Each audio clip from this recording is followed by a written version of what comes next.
One important measure of the economy's strength is the employment rate and its relationship to educational attainment. Within the civilian population, there is a subset known as the labor force, which includes all persons who have jobs, plus those who are actively looking for one.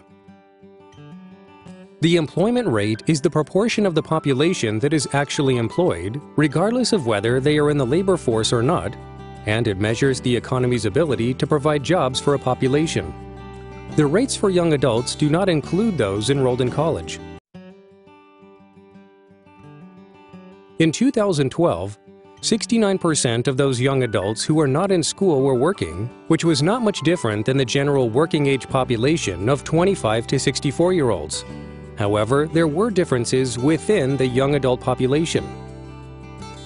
Less than half of those young adults that had not completed high school were working in 2012. For those that had finished high school, 64% were working, and for those that had finished college, 87% were. Both males and females had higher employment rates with more education, although the differences were larger for females. In 2012, only about one-third of young adult females that had not completed high school and were not in school were working, compared to 57% of males in this group, more than a 20-point difference.